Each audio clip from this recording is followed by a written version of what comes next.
Talent क्या है student का इंग्लिश सीखते समय कि आप इंग्लिश को बोलें, इंग्लिश को सुने, लिखें, अच्छा पढ़ के समझें, वो एक्सपोज करने का टीचर क्लास में आपको मौका दे, बार बार आपसे क्वेश्चन पूछे आप ताकि जवाब दे सको, है ना, वो चीज। एक एक पॉइंट समझ में आ रहा है आप लोगों को? Give vocabulary it's due place. Vocabulary अपने आया था थोड़ी देर पहले, कंट्रोल्ड वोकेबलरी, मतलब ये नहीं कि वोकेबलरी पूरी रटवा रहे हो शुरू से लेके लास्ट तक, ये नहीं होना चाहिए। वोकेबलरी मतलब होना चाहिए कि उसको जो उचित स्थान मिलता है वो दो। भाई तुम्हारे ये काम के हैं, ये पार्ट्स ऑफ बॉडी हैं, ये फ्लावर्स नेम है, ये फ्रूट्स के नेम है, ठीक है ना, ये तुम्हारे रोजमर्रा की जिंदगी में काम आने वाले वर्ड्स हैं, केवल वो सिखाओ, पूरी डिक्शनरी को मत रटवाओ बच्चों। एवरीडे लाइफ में जो काम आता है ना वो सिखा, है ना। ये पॉइंट समझ में आ गया आप लोगों को? आगे बढ़ते हैं। Use mother tongue as a tool not a medium. Mother tongue को किसके रूप में यूज करो? टूल के रूप। बीच बीच में जरूरत पड़ जाए इंग्लिश पढ़ाते समय, बच्चों को समझ में नहीं आ रहा तो एक दो वर्ड हिंदी के बता, टूल के रूप में, नॉट अ मीडियम।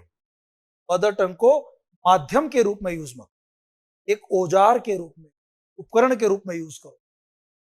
इमीडिएटली री इन्फोर्स करेक्ट रिस्पॉन्स। बच्चों को करेक्ट रिस्पॉन्स निकलवाने की कोशिश करो, सही जवाब तो पहले भी आया था ना, ऐसी कोशिश करो कि बच्चा सही जवाब दे।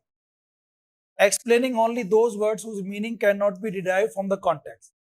केवल वही बच्चे समझाओ, वही वर्ड समझाओ बच्चों को जिनका वो अर्थ खुद पढ़ते समय कॉन्टेक्स्ट से ना समझ। कॉन्टेक्स्ट मतलब किस बारे में बात कर रहे हैं। कई बार बच्चा क्या होता है कि वो आपको वो वर्ड का मतलब पता नहीं है, लेकिन यार ये बात चल रही है दुख की, खुशी की, मजाक की, ये कुछ ऐसा वर्ड होगा, तो ये मतलब होगा, समझ में आ जाए खुद को, तो ठीक है। आप केवल उसका मतलब कब बताओगे? जब वो बिल्कुल भी कॉन्टेक्स्ट से समझ में नहीं आ रहा। ये बात समझे नहीं शायद आप, मैं क्या कहना चाह रहा हूँ भाई। जब आप, जैसे मैं हिंदी अर्थ करा रहा हूँ यहाँ पे, एक एक शब्द का हिंदी अर्थ बताने के बजाय ये केवल किन शब्दों का अर्थ बताना चाहिए जो डिफिकल्ट लगे या जो आपको समझ में नहीं आ रहे हो, सेंटेंस समझ में नहीं आ रहे हो, वो तरीका ठीक है। बच्चों को खुद को समझने दो, खुद को पढ़ने दो, जहां उसको समझ में नहीं आ रहा ज्यादा बस वो चीज बता दो, ये कहना चाहता। Seeking learners involvement while explaining the difficult words. जब आप डिफिकल्ट वर्ड्स को एक्सप्लेन करते हो बच्चों को, तो आप क्या करो, लर्नर का भी इन्वॉल्वमेंट लो उसके, मतलब उससे भी पूछो कि बेटा इसका क्या अर्थ हो सकता है, इसका क्या मीनिंग हो सकता है, पूछता ही कोशिश करता हूँ। कई बार आप में से कोई सही बता देता है, कई बार गलत, लेकिन उससे आपका कॉन्सेंट्रेशन बढ़ता है, आपका ध्यान रहता है क्या चल रही है बात, क्या नहीं चल रही, वो करना चाहिए। डिफिकल्ट वर्ड्स जब आप एक्सप्लेन करो तो बच्चों को भी इन्वॉल्वमेंट लो उसके अंदर। Using different devices to explain difficult.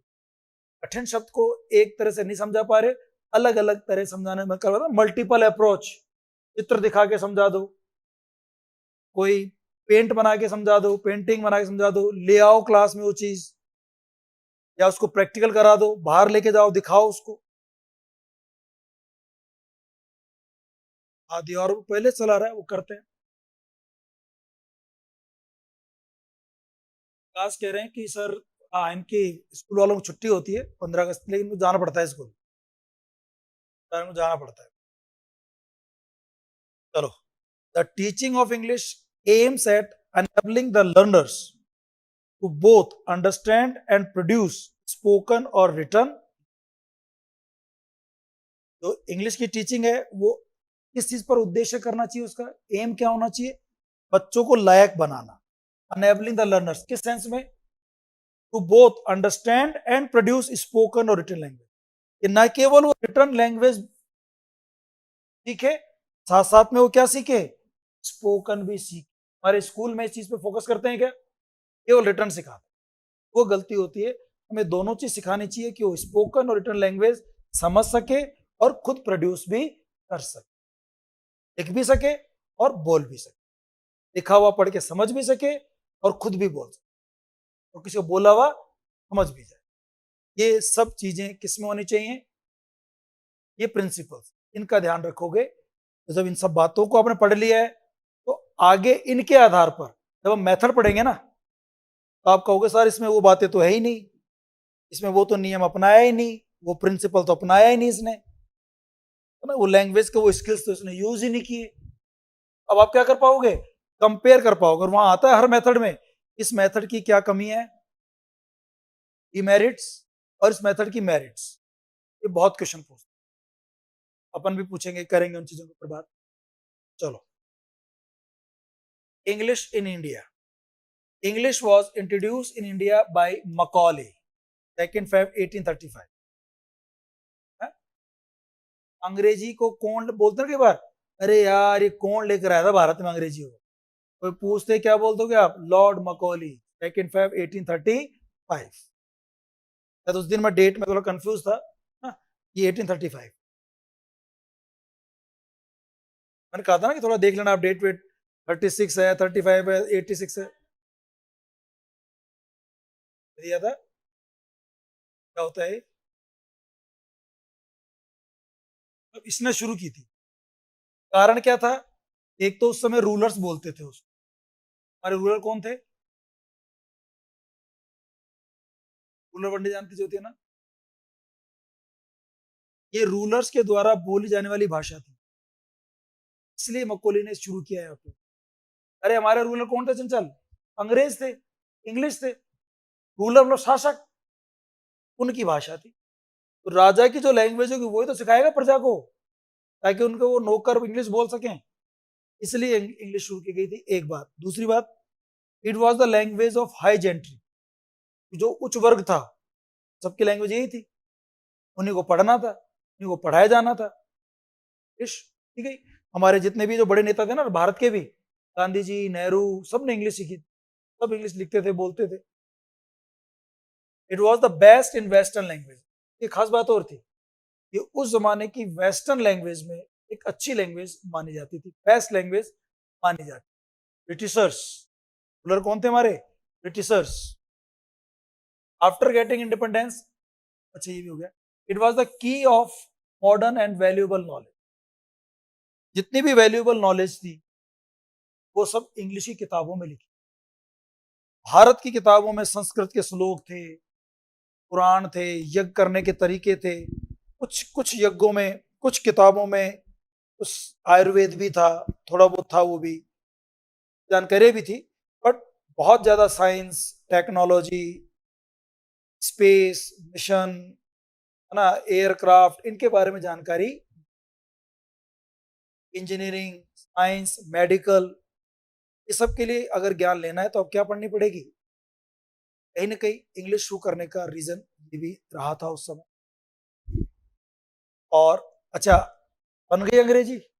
उसके बाद जब भारत आजाद हो गया, most of the people of India wanted to go English from here along with the English, but some scholars oppose. बात हुई थी उस दिन हमारी, जब भारत आजाद हुआ तो लोगों ने विरोध किया कि अंग्रेज जा रहे, अंग्रेजी भी चली जानी। लेकिन कुछ लोगों ने इस बात का विरोध किया, नहीं अंग्रेजी नहीं जानी चाहिए, अंग्रेजी रहनी चाहिए। कोई ऊपर वाले कारण है, ये विंडो है द वेस्टर्न नॉलेज, ये लाइब्रेरी लैंग्वेज के रूप में रहनी चाहिए। अगर आप ये कर दोगे खत्म तो आप अपना सुसाइड कर लोगे, विकास रोक लोगे। डॉक्टर राधाकृष्णन, पंडित नेहरू और आज़ादी के बाद कुछ कमीशन आयोग बने, उन्होंने सबने कहा कि नहीं इंग्लिश रहनी चाहिए। ठीक है ना, शुरू में था कि इंग्लिश को लाइब्रेरी लैंग्वेज के रूप में रख लो ताकि किताबों ज्ञान को समझ सको। और बाद में जब 90 के आसपास जब ग्लोबलाइजेशन हुआ तो फिर एक कम्युनिकेशन के रूप में ये बातें हम पढ़ने वाले। JL Nehru, English is a window on western knowledge. English क्या है, वेस्टर्न नॉलेज पर एक विंडो है ना। तो वेस्टर्न नॉलेज अगर आपको प्राप्त करनी तो किससे प्राप्त करोगे आप, इंग्लिश से करो। डॉक्टर राधाकृष्णन क्या कहते हैं, you will be cut off the main stream of knowledge. अगर आपने इंग्लिश नहीं पढ़ी ना तो आप नॉलेज की मेन स्ट्रीम से अपने आप को क्या कर लोगे, कट ऑफ कर लोगे, आप गंवार रह जाओगे, आप अविकसित रहोगे। इट वॉज सेड, ये कहा गया है कि removing English could be intellectual हाराकिरी। हाराकिरी मतलब सुसाइड, ये आपका इंटेलेक्चुअल सुसाइड हो जाएगा, सुसाइड हो जाएगा आपका। हाराकिरी मतलब सुसाइड हो जाएगा, आप अपनी हत्या खुद कर लोगे, बौद्धिक हत्या, ठीक ही नहीं पाओगे। और भारत ने सही फैसला लिया इंग्लिश रखने का, तो आज हम बहुत आगे बढ़ रहे हैं इंग्लिश की वजह से। हमारे लोग बहुत अच्छी इंग्लिश बोलते हैं। ये सब हो गया।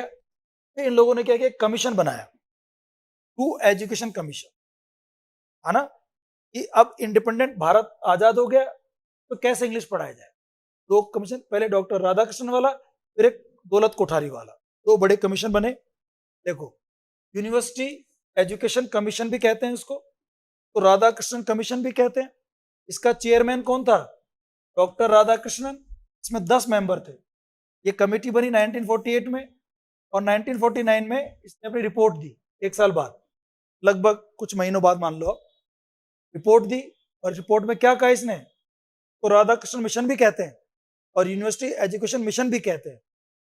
1948 में आया था, सेटअप हुआ, ये आयोग बना, और इसने करीब 8-9 महीने बाद अपनी रिपोर्ट दी।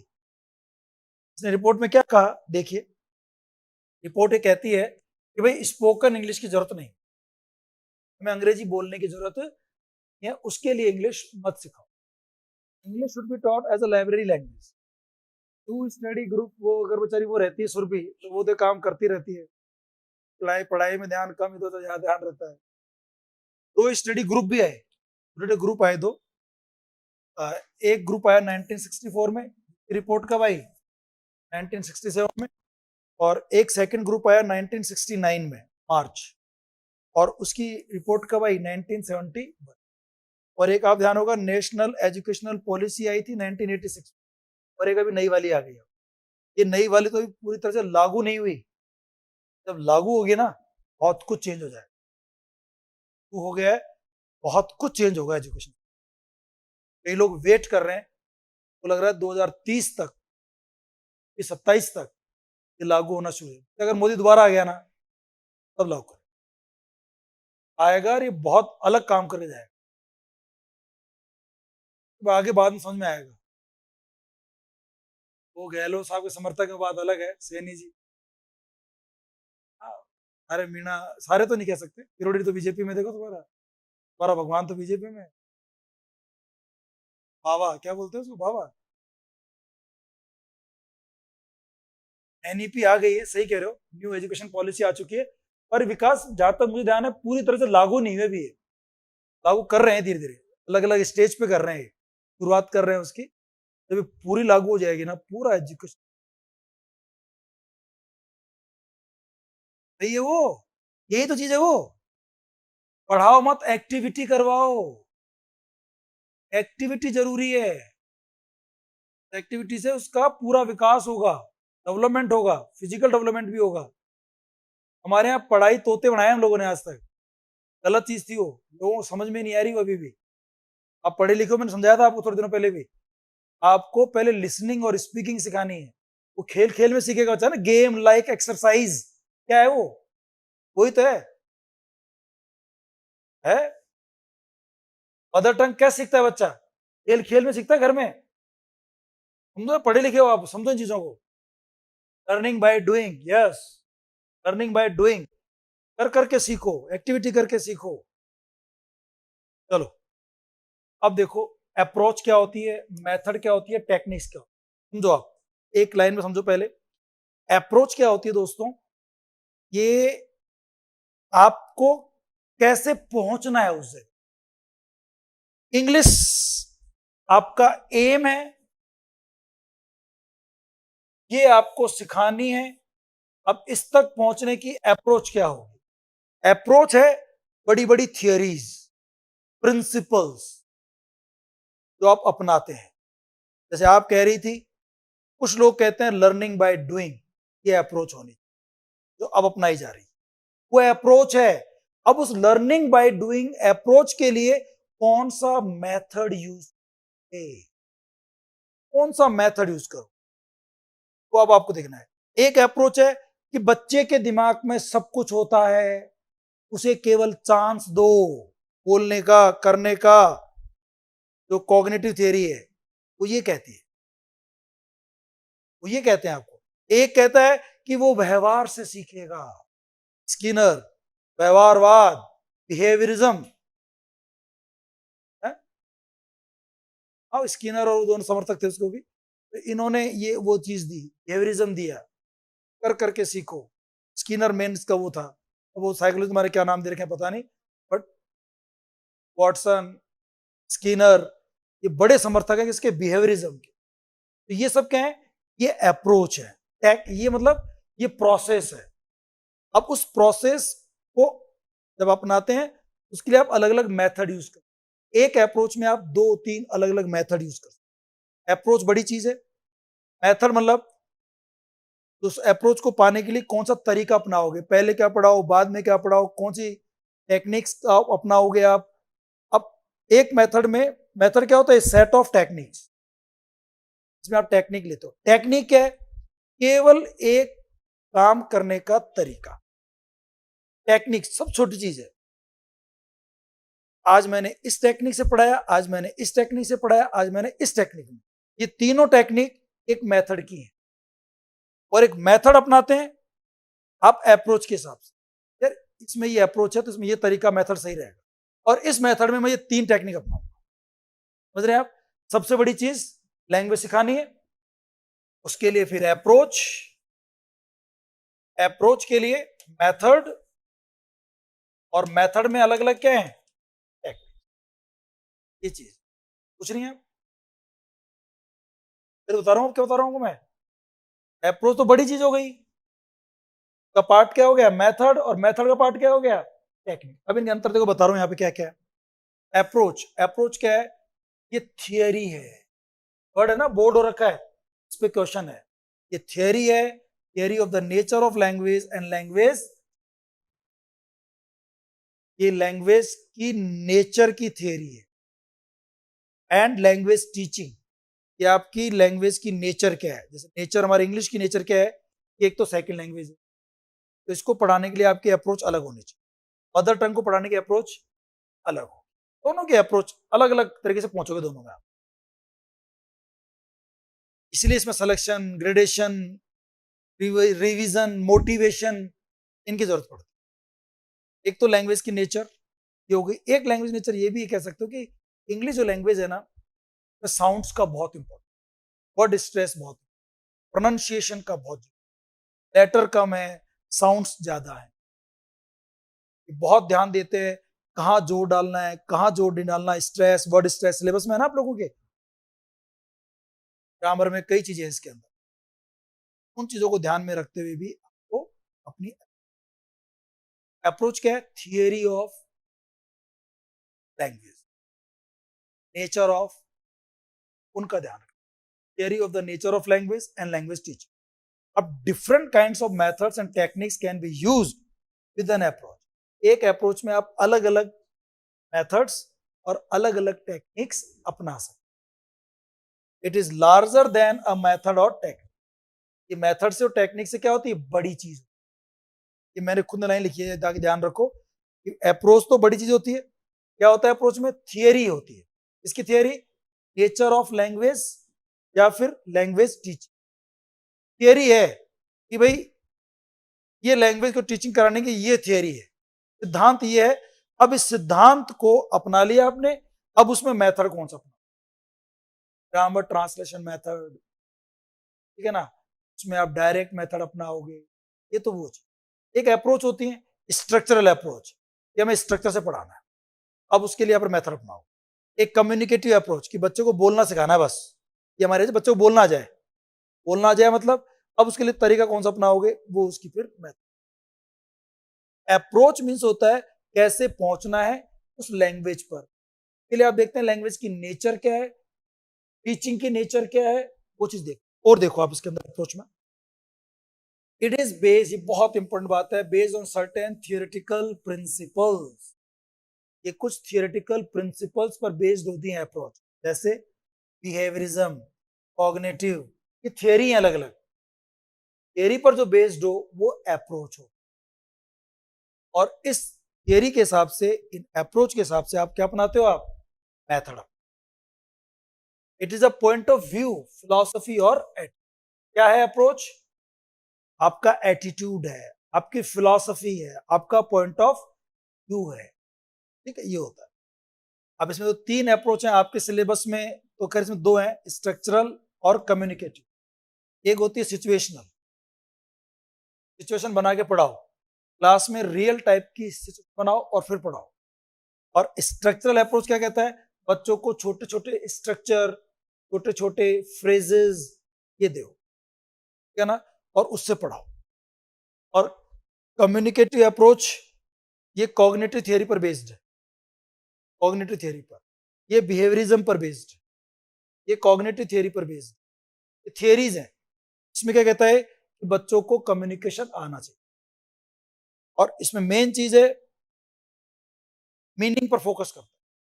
सुन रहे हैं आप, मैं क्या बोल रहा हूं वो आपको मतलब समझ में आ जाए, मीनिंग मेरा समझ में आ जाए, आप क्या बोल रहे हैं उसका मीनिंग मुझे समझ में आ जाए। अब आपकी ग्रामर सही है नहीं, वर्ड्स के प्रोनाउंसिएशन इतने अच्छे हैं नहीं है, इस बात पे बात कर रहा है। देखो आप जब ये ऐसी बात करता है तो इसकी फिर मेथड अलग होंगे पढ़ाने के, टेक्निक्स अलग होंगी, और जहां ग्रामर बिल्कुल सही होनी चाहिए, वॉकैब सही होनी चाहिए, उनके मेथड अलग होंगे, उनके टेक्निक्स क्या होंगे अलग। 3 अप्रोच है। मेथड की बात करें, मेथड क्या होता है, एक ओवरऑल प्रोसीजर होता है for an ordinary presentation of language material to the pupil. देखो ये क्या चीज है, प्यूपिल आपके जो स्टूडेंट्स है ना, उनको मैटर क्लास में कैसे प्रोवाइड करो, पहले क्या पढ़ाऊं बाद में क्या, इसको जो क्रम में जमाते हो आपका मेथड है। यार सर का मेथड सरल है, उन सर का मेथड कठिन है, वो सर पहले ये पढ़ाते हैं, वो सर बाद में ये पढ़ा। सबके टीचर के मेथड क्या हो सकते हैं, अलग अलग। मेथड मतलब क्या है, आप जो जानते हैं, आपकी जो अप्रोच दिमाग में है, अब उस आइडिया को बच्चों के सामने पेश कैसे करो, तो आपका क्या है मेथड। ये एक ओवरऑल प्रोसीजर है, ऑर्डरली प्रेजेंटेशन, क्रम से प्रस्तुत करना of language material to the. अब ये क्या हो सकता है, प्रेजेंटेशन का तरीका ना मटेरियल का सबके लिए अलग अलग हो सकता है, डिफरेंट कैटेगरी ऑफ, अलग अलग स्टूडेंट के साथ अलग अलग तरीके से पढ़ाया और पढ़ा है ना।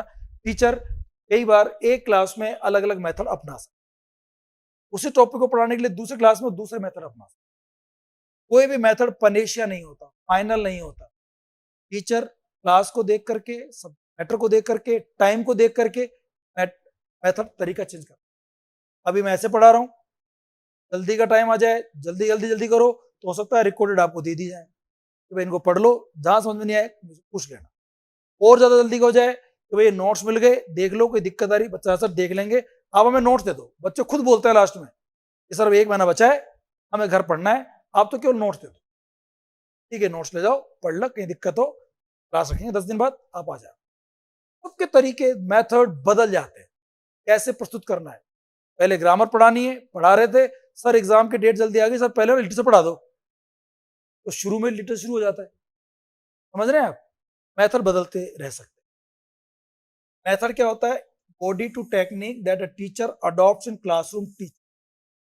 ये वो टेक्निक होती हैं जो टीचर क्लासरूम में अपनाते हैं, तब उसका मेथड है। इस टेक्निक से आपको पढ़ना, मेथड में क्या यूज करता है वो टेक्निक, और मेथड कहां यूज करता है अप्रोच। ये बात कह रहा है कि ना, आप कौन सी टेक्निक अपनाते हैं। It should help the teacher in reaching out to peoples. ये टीचर की मदद करते हैं in reaching out to peoples.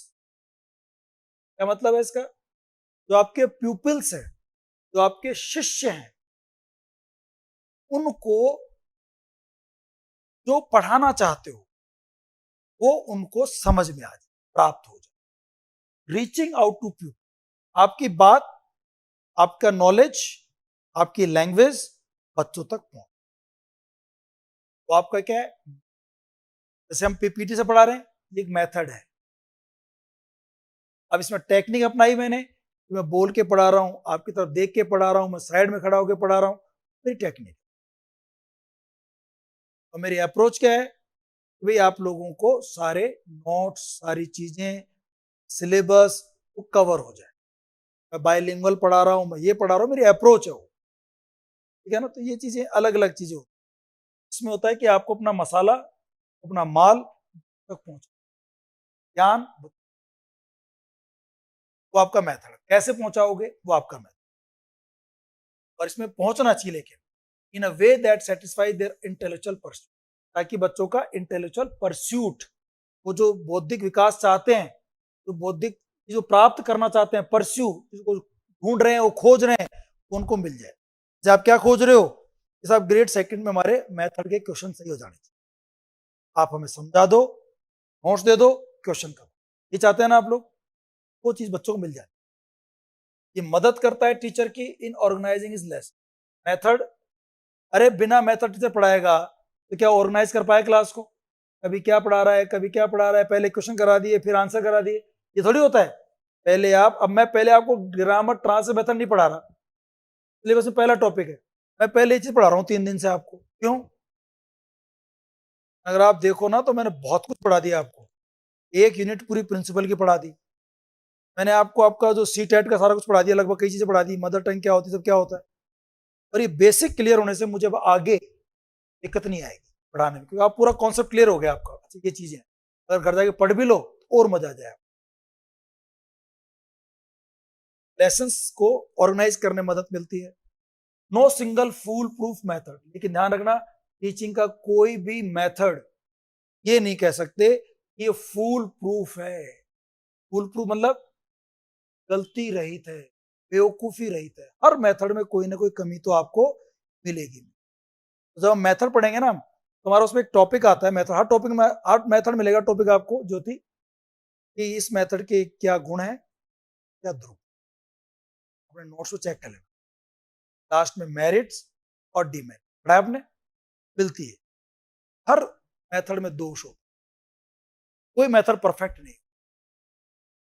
और कई बार टीचर ना इसी वजह से मल्टीपल अप्रोच करता है, 2-2 3-3 मेथड वो अपना लेता है। तो एग्जांपल दूंगा कैसे। No method is intrinsically good और बैड। कोई भी मेथड इंट्रिंसिकली मतलब मूल रूप से या भाव से अच्छा या बुरा नहीं होता, परिस्थितियां उसको अच्छा या बुरा बनाती। कई बार नहीं होता, एक टीचर क्लास में पढ़ाने आया, वो उसका एक मेथड अपनाया और उस क्लास में बहुत हिट हो गया, बच्चों को बड़ा मजा आ गया। वही टीचर दूसरी क्लास में गया, उसी मेथड से पढ़ा रहा है, बच्चों ने नकार दिया। मतलब कोई भी मेथड इंट्रिंसिकली अच्छा या बुरा, परिस्थितियां, स्टूडेंट्स, टाइम, जरूरत, मोटिवेशन, सब चीज डिपेंड कर। मैं इस मेथड से अगर छोटे बच्चों को पढ़ाऊं, ये सब चीजें पढ़ाऊं, वो बोरिंग लगे। आपको पता है कि डायरेक्ट हमारे यहाँ से क्वेश्चन आ रहे हैं, देखो ये आ गया, ये आ गया, ये आ गया, लगे यार ये तो बढ़िया गजब की चीज, आप उसको हो सकता है अप्रिशिएट करो।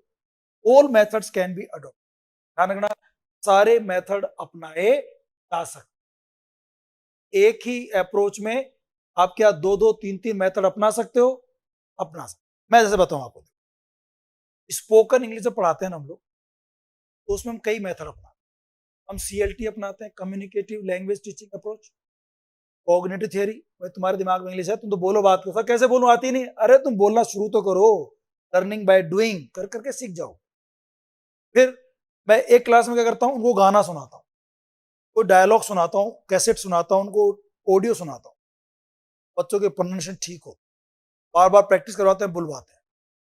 ये ऑडियो लिंगुअल मेथड भी यूज करते हैं। तीसरा, ग्रामर ट्रांसलेशन मेथड भी अपना सकते हैं कि भाई ये वोकैब के तुम्हारे पास पेजेस हैं, ये बहुत जरूरी चीजें हैं, इनको याद करके ला, कल सुनूंगा आपसे, वो वर्ड्स याद हो रहे हैं, ये ग्रामर ट्रांसलेशन मेथड आ गया। नेचुरल अप्रोच कि तुम भाई क्लास में जैसा है बोलो, घर पे बोलो, दोस्तों बोलो, केवल इंग्लिश में ही बात करो, इंग्लिश में सोचो, इमर्जन, डूब जाओ उसके अंदर। एक ही इंग्लिश लैंग्वेज पढ़ाने के मैंने कई तरीके, all methods can be adopt, ये कह रहा है, अपना सकते, multiple approach. No method is panacea, और ध्यान रखना कोई भी मेथड पनेशिया नहीं होता। पनेशिया मतलब रामबाण नहीं होता, आखिरी नहीं होता, बेस्ट नहीं होता। अब जिस मेथड से आपको अपने उद्देश्य प्राप्त हो रहे हैं, गोल प्राप्त हो रहे हैं, वो आप अपना सकते हैं, ये कह रहे हैं। A method of teaching includes approach, एक मेथड में क्या होता है, includes approach, design and procedure। एक method of teaching includes approach, design and procedure. आप कोई भी मेथड बनाते हो तो पहले आप देखते हो कि आपकी अप्रोच क्या है, उसके हिसाब से मेथड, फिर आप उसको डिजाइन करते हो कि भाई मैं इस मेथड से पढ़ाऊंगा, पहले ये पढ़ाऊंगा, बाद में पढ़ाऊंगा, टेस्ट ऐसे लूंगा, ये टेक्निक लूंगा, ये प्रोसीजर अपनाऊंगा। ठीक है ना? अप्रोच, डिजाइन और प्रोसीजर, इन 3 चीजों को देख करके फिर आप अपना method decide. In short, method is set of procedures. इसमें क्या होता है? प्रोसीजर्स होते हैं। मेथड में क्या होते हैं? सेट ऑफ प्रोसीजर, मतलब आपने कौन सा प्रोसीजर अपनाया पढ़ाने के लिए, सेट ऑफ प्रोसीजर। इसके अलावा कलेक्शन ऑफ टेक्निक्स होता है। कई सारी क्या होती हैं? टेक्निक्स होती हैं used in a systematic way, जो आप सिस्टमेटिक वे से यूज कर। ठीक है ना? टेक्निक्स होती हैं, खूब सारी टेक्निक्स किसमें आती हैं? मेथड। और मेथड यूज किया जाता है अप्रोच के साथ। अब थोड़ा कॉन्सेप्ट क्लियर हो रहा है आप लोगों के? Techniques result in efficient learning. Technique जो होती हैं उनका परिणाम आता है एफिशिएंट लर्निंग। मतलब आप एक एफिशिएंट, ठीक ठाक, अच्छी, उपयुक्त लर्निंग कर पाते हैं इन टेक्निक्स की वजह से। जो टेक्निक कहां अपनाई जाती हैं? मेथड। अब आपके दिमाग में आएगा टेक्निक। टेक्निक एक सिंगल प्रोसीजर और कई सारे सिंगल प्रोसीजर को मिला दें, कलेक्ट कर दें, कलेक्शन क्या बन जाएगा? कौन सी टेक्निक पहले अपनानी है, कौन सी टेक्निक बाद में अपनानी है, ये मेथड में। और कौन सा मेथड अपनाना है, ये अप्रोच में। ठीक है ना? देखो टेक्निक क्या होता है? Technique is a single procedure, एक सिंगल प्रोसीजर और खूब सारे प्रोसीजर का set, set of procedures, collection of techniques और theory of teaching, theory of language,